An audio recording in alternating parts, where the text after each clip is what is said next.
ஸ்ரீ சதுரசித்தி லிங்க மாஹாத்மியம் 41ஆம் அத்தியாயம். லும்ப ஈஸ்வரலிங்கம். லும்பேஸ்வரலிங்கம். குறிப்பு: இந்த கதை ஓரளவிற்கு பரசுராம புராணத்தை அடிப்படையாக கொண்டது. வேறு சில அறிஞர்களால் கருதப்படும் துருக்கிய படையெடுப்பை அடிப்படையாக கொண்டது அல்ல. லும்பதீஷன் தனது ஹோமதேனுவை வழங்காததற்காக சமகா என்ற துறவியை கொன்றார். முனிவரின் மகன் மிலேச்ச மன்னனை தொடுநோயாளியாக மாற்ற சபித்தார். நாரத மாமுனிவர் இந்த லிங்கத்தை மகாகாலவனத்தில் சாந்தப்படுத்துமாறு அவருக்கு அறிவுறுத்தினார். லிங்கத்தை கண்டதும் மன்னர் தெய்வீக உடல் பெற்றார். எனவே இது லும்பேஸ்வரர் என்று அறியப்பட்டது. ஸ்ரீ மகாதேவர் கூறினார், லும்பேஸ்வரர் என்ற பெயரில் பூமியில் நன்கு அறியப்பட்ட லிங்கம் 41ஆம் தெய்வம். தேவி பார்வதி, மிலேச்சர்கள், காட்டு மிராண்டிகள் குலங்கள் நிறைந்த ஒரு நாட்டில் லும்பாதிபர் என்று அழைக்கப்படும் ஒரு மன்னர் இருந்தார். வீரத்தில் அவர் மகேந்திரனுக்கு இணையானவர். அவருக்கு விசாலா என்ற அன்பான மனைவி இருந்தார். அவள் அழகுடன் பூமி எங்கும் நிகரற்றவள். அவள் இளமையின் அனைத்து அழகுகளையும் பெற்றிருந்தார். அந்த மன்னர் சண்டையிடுவதில் விருப்பம் கொண்டிருந்தார். அவர் சிறந்த பிராமணர்களிடம் போருக்கு தகுதியானவர்களை குறித்து விசாரித்தார். யாரோ அவரிடம் கூறினார்கள், ஒரு குறிப்பிட்ட தவத்தோப்பில் ஒரு பிராமண சாமகர் இருக்கிறார். வலிமை மிக்கவரே, சிறந்த அரசரே, அவருடன் சண்டையிடுங்கள். பின்னர் மன்னர் ஆயிரக்கணக்கான மிலேச்சர்கள், துச்சாரர்கள், பார்ப்பனர்கள், லும்பர்கள், பஹ்லவர்கள் மற்றும் ஸ்வாகனர்களுடன் வேட்டை நாய்களின் குழுக்கள் புறப்பட்டார். அவர் கொடூரமான கொள்ளையர்களால் சூழப்பட்டார். அவரே கோபத்தில் மூழ்கினார். இதனால் அவர் சமக முனிவரின் புனித தவத்தோப்பில் நுழைந்தார். மன்னருக்கு முனிவர் 2 கைகள், மதுபர்க்கம் போன்றவற்றை வழங்கி கௌரவித்தார். இதற்கிடையில் மன்னர் ஹோமதேனுவை புனித ஹோம சடங்குகளுக்கு பயன்படுத்தப்பட்ட பசு பார்த்து அதனை கேட்டார். முனிவர் கொடுக்க மறுத்துவிட்டார். அதன் பிறகு மன்னர் ஆசிரமத்தை அழித்து பலியிடப்பட்ட பசுவை எடுத்து சென்றார்.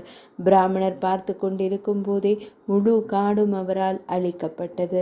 கன்று மிகவும் பரிதாபகரமானதாகவும் பசு இரக்கமின்றி சித்திரவதை செய்யப்பட்டதாகவும் கண்ட பிராமணர், அரசரே, மோசமான செயலில் ஈடுபட வேண்டாம் என்றார். மிகவும் கோபமடைந்த துஷ்ட லும்பா துஷ்ட மக்களால் சூழப்பட்டு ஐயோ மகனே மகனே என்று அடிக்கடி கூறிக்கொண்டிருந்த போது பிரம்மாண்டமான பிராமணரை கூர்மையான அம்புகளால் தாக்கி கொன்றார். அந்த மன்னர் பிராமண சாமகனை கொன்ற பிறகு தனது இருப்பிடத்திற்கு சென்றார். இதற்கிடையில் மகன் கையில் பலி மர கிளைகளுடன் அங்கு வந்தார். தனது தந்தையை கண்டதும் அப்பாவி உன்னத ஆன்மா கொண்ட பிராமணர் நேரடியாக கொல்லப்பட்டார். அவர் மிகுந்த துக்கத்தால் பீடிக்கப்பட்டு, இந்த இழிவான செயல் யாரால் செய்யப்பட்டது? என் வயதான தந்தை எதிர்க்காத போதும் நூற்றுக்கணக்கான கூர்மையான அம்புகளால் பாவமுள்ள துஷ்டனால் கொல்லப்பட்டார் என்று புலம்பினார். இவ்வாறு பல்வேறு வழிகளில் மிகவும் பரிதாபகரமாக அவர் புலம்பிய பிறகு அவர் தனது தந்தையின் சடங்குகளை உத்தரவுப்படி செய்தார்.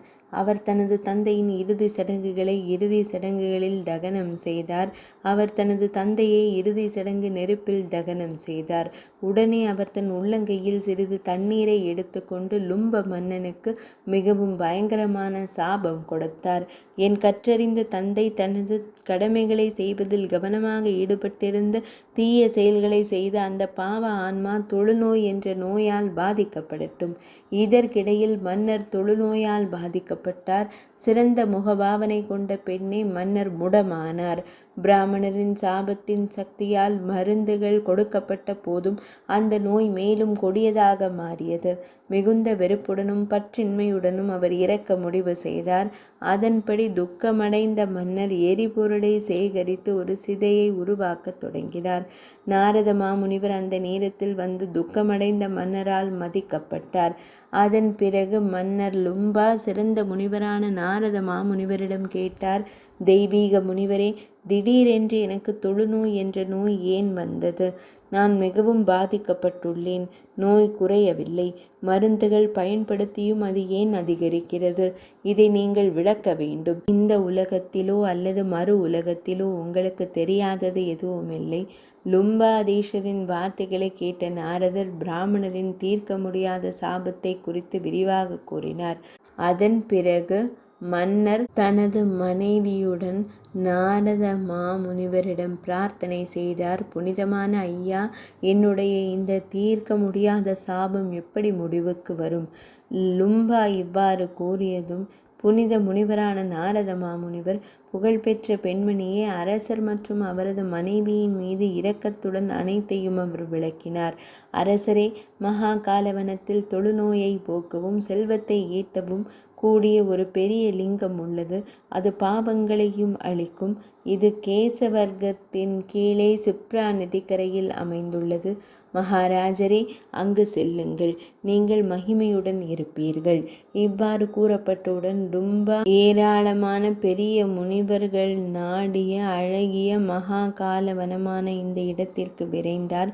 மன்னர் ஸ்வர்க்கத்திற்கு ஒப்பான இடத்தை அடைந்தார். சிப்ராவால் மகிமைப்படுத்தப்பட்டார்.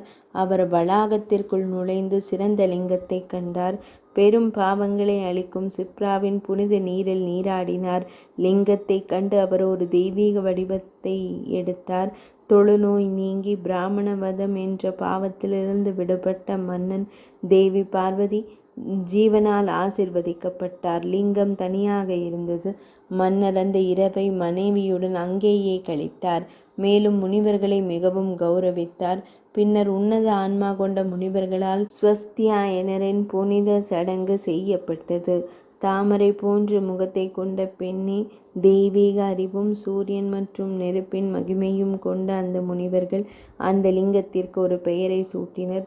தொழுநோயை அளிக்கும் இந்த தெய்வம் லும்பினால் சாந்தப்படுத்தப்பட்டதால் அது உலகில் லும்பேஸ்வரர் என்று நன்கு அறியப்படும். சிப்ராவின் புனித நீரில் புனித நீராடி பெரிய லும்பேஸ்வர லிங்கத்தை பக்தியுடன் வழிபடுபவர்கள் உயர்ந்த நிலையை அடைவார்கள்.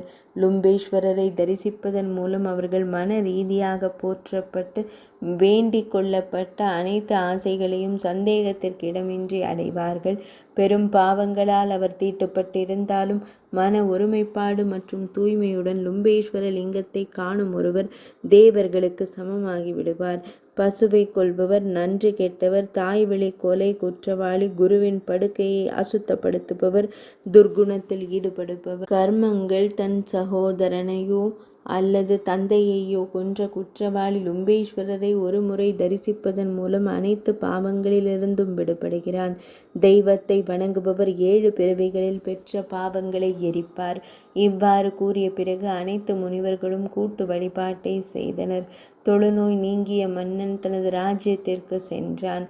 இவ்வாறு தேவி லும்பேஸ்வர தேவரின் பாவத்தை அழிக்கும் சக்தி உங்களுக்கு விவரிக்கப்பட்டுள்ளது.